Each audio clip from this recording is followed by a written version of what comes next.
When witnessing reactions on social media to events such as Iran attacking Israel, it's important to recognize that the visible expression of happiness, celebration, or approval is not simply a spontaneous or isolated phenomenon.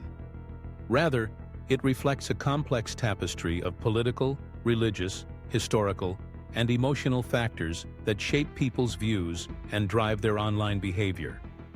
Each reaction seen online is influenced by a blend of personal beliefs, collective memories, lived experiences, and the digital environments in which people interact.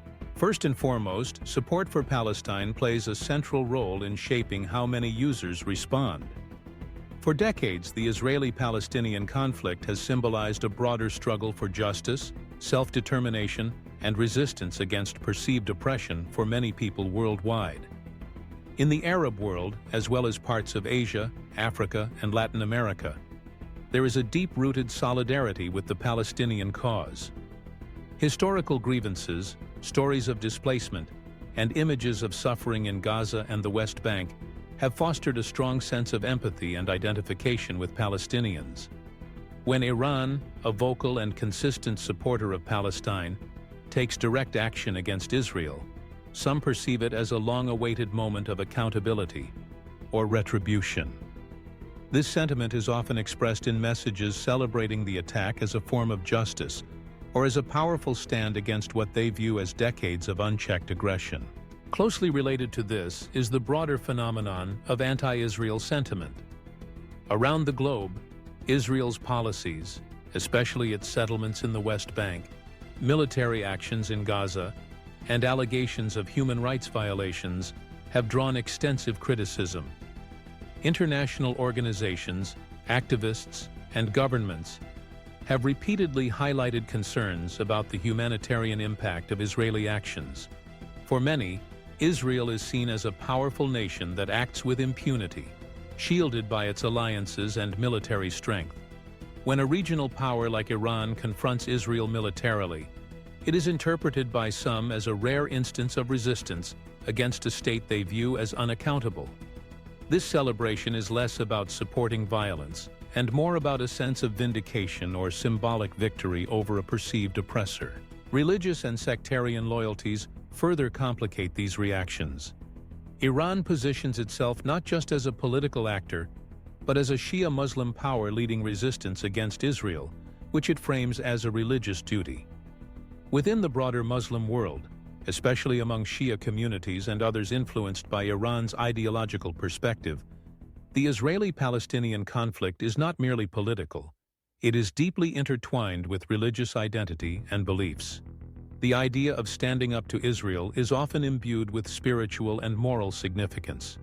For some, celebrating Iran's actions is a way of affirming their religious identity and aligning themselves with what they see as a righteous struggle. Beyond regional and religious factors, global resentment toward Western power, particularly U.S. influence, shapes many of the responses seen online. Israel is widely recognized as a close ally of the United States, receiving substantial military and diplomatic support. In many parts of the world, U.S. foreign policy, especially in the Middle East, has been viewed as interventionist, self-serving, or harmful to local populations. In countries that have experienced the direct or indirect effects of U.S. actions, or where anti-Western sentiment is prevalent, Iran's confrontation with Israel is seen as an act of defiance against not just Israel, but also the broader Western order. Expressions of happiness in this context can be understood as symbolic support for challenging U.S.-backed interests and asserting regional autonomy. Social media itself amplifies these sentiments through a phenomenon known as tribalism, or team mentality. Online platforms create environments where users often align themselves with groups, causes, or identities, sometimes without a deep understanding of the underlying complexities. The immediacy of social media, combined with the prevalence of memes, slogans, and viral content, encourages quick, emotional reactions rather than thoughtful analysis. Many users respond out of a sense of solidarity with the underdog, or because they see Iran as the enemy of their enemy. In these digital spaces, celebrating an attack can become a way to signal belonging to a particular community, or to express opposition to a commonly disliked figure or state. The mechanics of social media platforms themselves also play a crucial role. Algorithms on sites like TikTok, X, formerly Twitter, and Facebook are designed to maximize engagement by promoting content that elicits strong emotional responses, whether joy, anger, or outrage.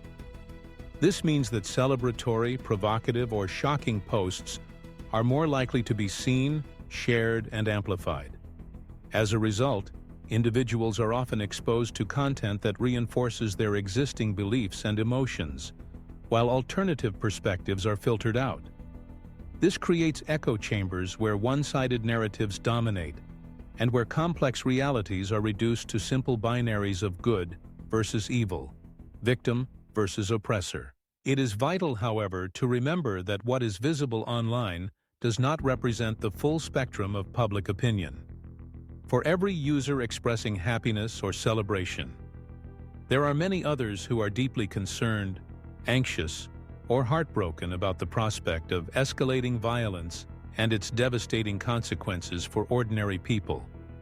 Many voices call for restraint, dialogue, and peace, warning that further conflict risks spiraling into a larger regional war with catastrophic effects on civilians. These perspectives, while sometimes less visible in the digital noise, are no less real or important. In sum, the reactions seen on social media to events like Iran attacking Israel are shaped by a web of historical grievances, political loyalties, religious identities, anti-Western sentiment, digital tribalism, and the powerful influence of social media algorithms. To understand these reactions, it is necessary to look beyond the surface and consider the deeper currents of history, identity, and technology that drive people's behavior online. Only by appreciating this complexity can one begin to make sense of why so many different and often conflicting responses emerge in the aftermath of such events, and why, amidst the loudest celebrations and condemnations, there remains a quiet but persistent hope for peace. War is never a cause for celebration.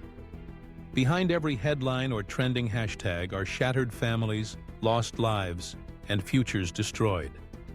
To rejoice in conflict is to overlook the suffering of innocent people caught in the crossfire. War is not a game. It is the ultimate failure of humanity, fueled by hatred and greed. Those who find joy in others' pain reveal a darkness within themselves. True strength lies in empathy, and only compassion can break the cycle of violence.